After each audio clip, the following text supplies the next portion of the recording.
O profeta Abacuque diz o seguinte: Até quando, Senhor, clamarei e não irás? Gritarei a ti por causa da violência e não salvarás. Por que me fazes ver a iniquidade e olhas para a miséria? Destruição e violência estão diante de mim.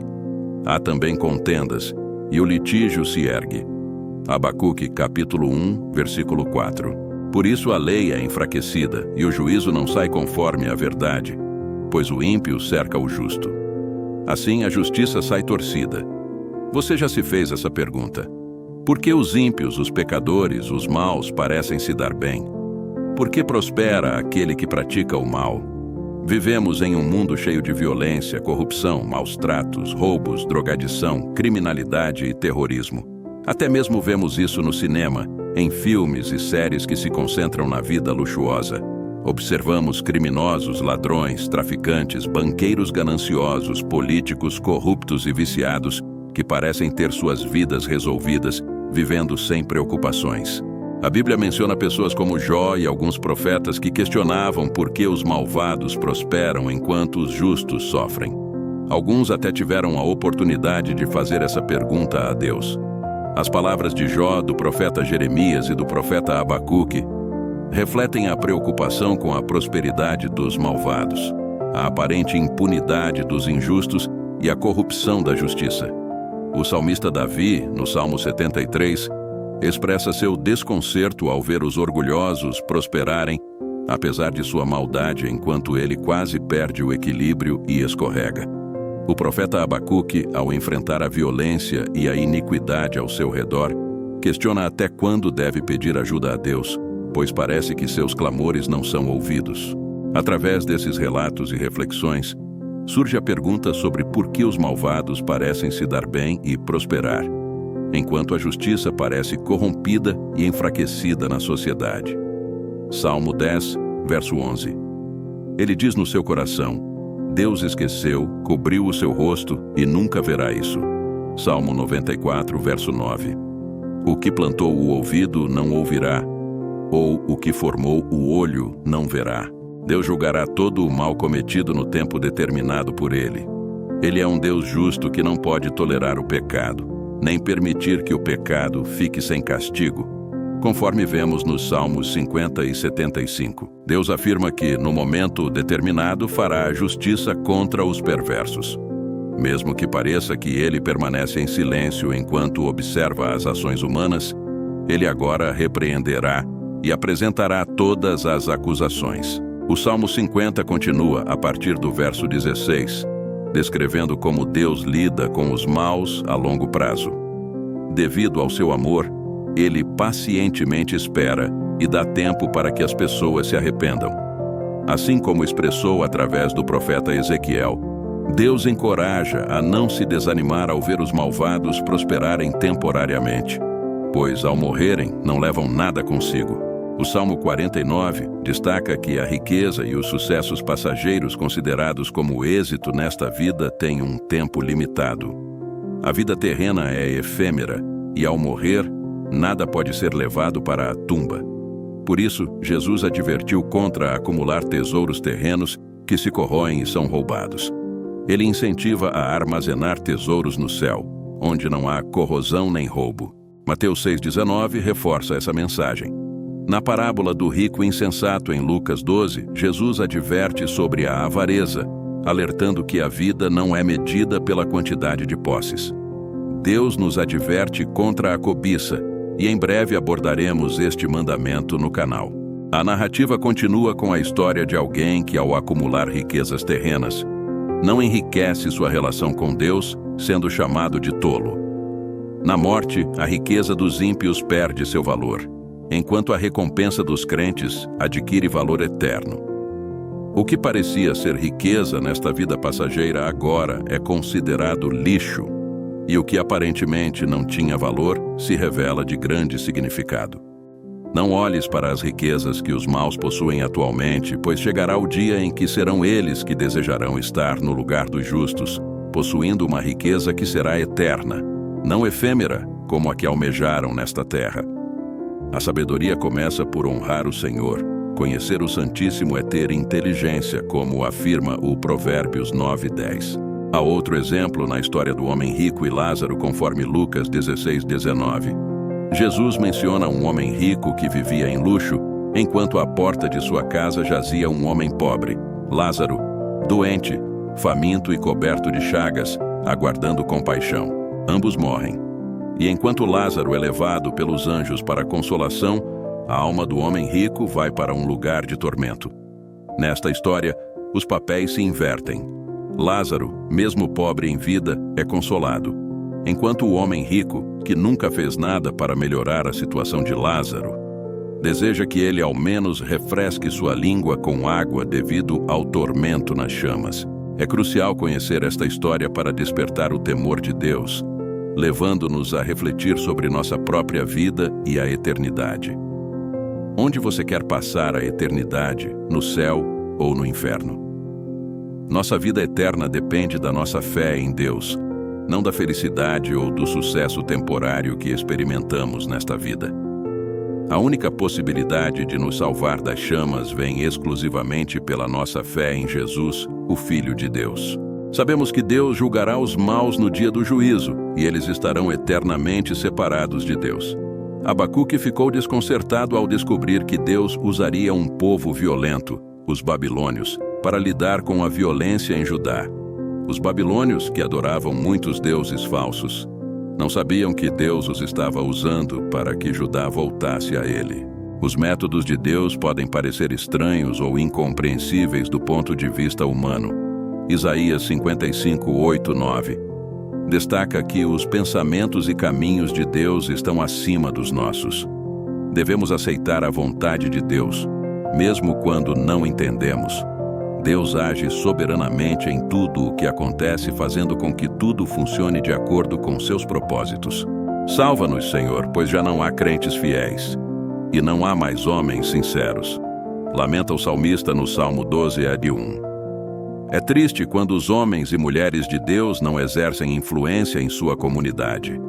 Viver para Deus em um mundo enganador, corrupto como o atual, pode ser uma batalha difícil e até solitária.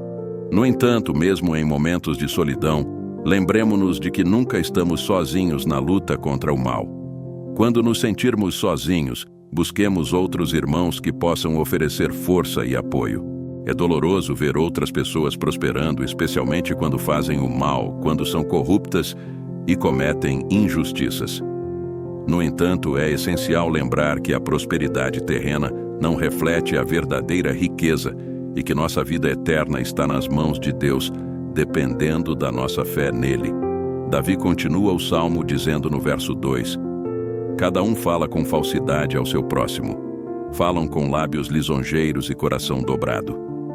Aqui ele está se referindo aos ímpios, aos malvados, às pessoas que prosperam apesar de praticarem o mal.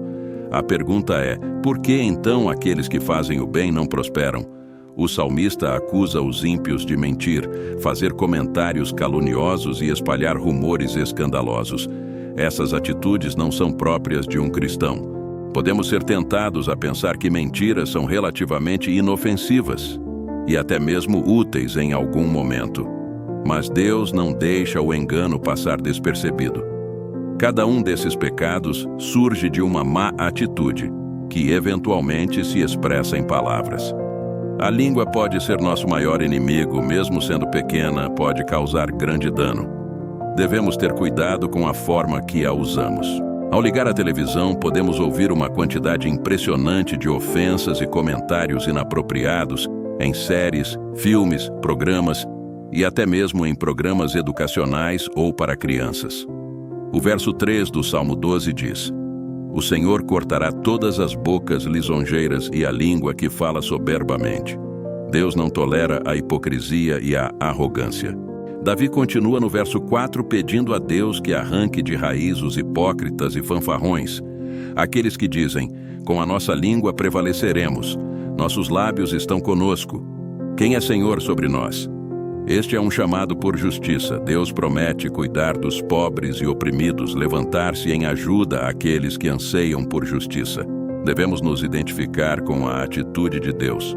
Seu trabalho não está concluído até que nos importemos com as necessidades dos outros, especialmente dos pobres.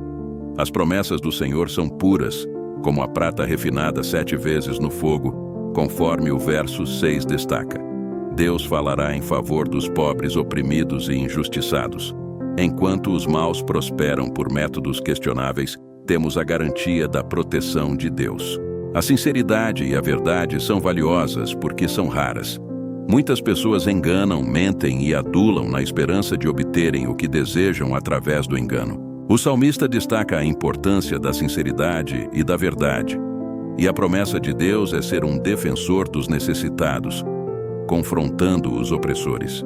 Quando sentirmos que a sinceridade e a verdade parecem não existir, especialmente ao observar a sociedade, temos uma esperança: a palavra de Deus. A palavra de Deus é verdadeira. As palavras de Deus são tão puras quanto a prata refinada. O Senhor nos cuidará e nos protegerá sempre, como afirma o versículo 7 do Salmo 12. Mesmo quando vemos o ímpio prosperar, devemos ter paciência, pois Deus agirá. A maldade está presente em todos os lugares, e a sociedade muitas vezes aplaude o mal. A criminalidade cresce nas cidades onde líderes cívicos, funcionários eleitos ou a mídia, muitas vezes subornados, promovem ou exibem imoralidade. Oremos a Deus para que Ele haja no meio da maldade. Salva-nos, ó Jeová, clama Davi. Ele sabe a quem recorrer quando a maldade prevalece. Davi percebe que estamos em um tempo de corrupção moral generalizada. E se ele viu isso em sua época, imagine se estivesse testemunhando isso agora, em nossa época. Estamos praticamente nos tempos de Sodoma e Gomorra e nos tempos de Noé, como profetizado por Jesus. É verdade que os seguidores de Jesus sempre serão uma minoria, e Davi nos ensina a ter consciência da sociedade ao nosso redor. Davi fala sobre falsidade, e Abacuque também aborda impiedade e imoralidade. A falta de integridade é uma característica dos malvados. Abacuque sabe que Deus punirá a maldade, embora questione a Deus. Ele parece estar irritado, perguntando até quando clamará e Deus não responderá e dará voz à causa da violência. Mas Deus não salvará. Ele questiona por que Deus o faz ver iniquidade, destruição e violência ao seu redor. Podemos perceber que Abacuque parece estar irritado com Deus porque vê o ímpio prosperar. Da mesma forma, Davi, que também sabe que Deus punirá a maldade, destaca a maldade que utiliza a língua para alcançar objetivos. Orgulhosos e malvados, com lábios lisonjeiros ou suaves, usam essas artimanhas para atingir seus propósitos egoístas. Davi fala sobre mentira, suborno, corrupção e engano, mas gosto da resposta de Deus. Me levantarei agora. Hoje o Senhor está dizendo a você: eu me levantarei e trarei justiça à sua vida, à sociedade, à sua nação que está sob o jugo de um ditador. Eu trarei justiça. Deus responde às necessidades dos fracos e oprimidos, um tema proeminente em toda a Bíblia. Deus se preocupa com os fracos, mas Ele também quer que nós nos importemos. Senhor, traga justiça. Que não haja mais pobreza, mas também está em suas mãos ajudar os pobres. Deus fará a parte dele, mas nós também devemos fazer a nossa parte. Neste salmo, Davi recebe uma resposta direta de Deus. O Novo Testamento diz que Davi falou pelo Espírito e há muita semelhança entre poesia e profecia na Bíblia. Podemos dizer que este trecho, me levantarei agora, é algo profético e verdadeiro. Em algumas ocasiões, parece que aqueles que se esforçam, trabalham e fazem o que é certo não são tão bem-sucedidos, enquanto aqueles que fazem negócios sujos e ilegais são os que têm sucesso na vida. Devido a isso, muitas pessoas, até mesmo crentes, têm inveja dessas situações e se perguntam por que aqueles que fazem o mal são bem-sucedidos. Eles se questionam sobre qual é o benefício de fazer o certo se, de qualquer maneira, as coisas não vão bem para eles. Certamente você já fez essa pergunta a Deus: Senhor, para que serve eu fazer o bem se posso fazer o mal para que as coisas vão bem para mim? É normal que muitos de nós fiquemos desanimados e cheguemos a pensar que os atos bons não geram tanto fruto quanto os maus. A verdade é que não vale a pena prosperar por meios incorretos, pois mais cedo ou mais tarde, a justiça especialmente a justiça de Deus, prestará muita atenção. A justiça de Deus chegará. Obter ganhos por meios desonestos pode parecer atraente, especialmente quando se está passando por momentos de necessidade. Mas cuidado, a palavra de Deus adverte sobre os perigos de seguir caminhos injustos. Provérbios e outros livros da Bíblia enfatizam que a prosperidade obtida de maneira desonesta é passageira, enquanto a justiça de Deus é eterna. Portanto, mesmo diante de desafios e tentações, devemos perseverar em fazer o que é certo, confiando que Deus trará justiça no devido tempo. A Bíblia nos adverte a não ter inveja daqueles que praticam o mal e obtêm ganhos com isso. Provérbios 24:19 diz: Não te entremetas com os malignos, nem tenhas inveja dos ímpios, porque para o mal não haverá bom fim, e a lâmpada dos ímpios será apagada. Em Provérbios 23:17, novamente somos instruídos a não invejar os pecadores, mas a perseverar no temor do Senhor, pois há um fim e nossa esperança não será cortada. Deus nos avisa em sua palavra para não invejar aqueles que fazem o mal, muito menos imitar ou participar de seus negócios. Haverá um momento em que os dias daqueles que praticam essas coisas serão encurtados. Eclesiastes 8:13. A mensagem é clara. Não vale a pena seguir um caminho de maldade. Eclesiastes 8:12 enfatiza que não será bem para o ímpio, e seus dias serão como sombra porque ele não teme a presença de Deus. Uma frase significativa ressalta que a melhor satisfação para uma pessoa está em alcançar suas metas e triunfar pelo caminho correto, pois não pode haver felicidade completa tendo uma consciência suja. Davi, no Salmo 37:7, aconselha a guardar silêncio perante o Senhor, esperar nele, não se preocupar com aqueles que prosperam em seus caminhos de maldade e não se deixar levar pela ira ou pelo mal, pois os malignos serão destruídos e aqueles que esperam no Senhor herdarão a terra. Deus promete recompensar aqueles que seguem o caminho da verdade. Ele trará prosperidade e fará justiça. Mesmo que o pecador faça o mal repetidamente e prolongue seus dias, Eclesiastes 8:12 assegura que aqueles que temem a Deus também prosperarão. Todas as histórias na Bíblia servem como exemplos para nós hoje, oferecendo respostas para nossas perguntas e orientação para evitar os erros do passado. Devemos buscar a palavra de Deus para orientação e ajuda, apegar-nos à oração e à fé diariamente. Deus fará justiça e cumprirá suas promessas. Agradeço sinceramente por ter acompanhado até este momento. Expresso meus sinceros agradecimentos na esperança de que estas palavras tenham tocado o seu coração. Que as promessas do nosso Senhor se concretizem verdadeiramente em nossas vidas. Convido você a se inscrever no nosso canal para que possamos compartilhar juntos mais histórias da Bíblia. Que a paz de Deus e suas bênçãos estejam sobre todos nós.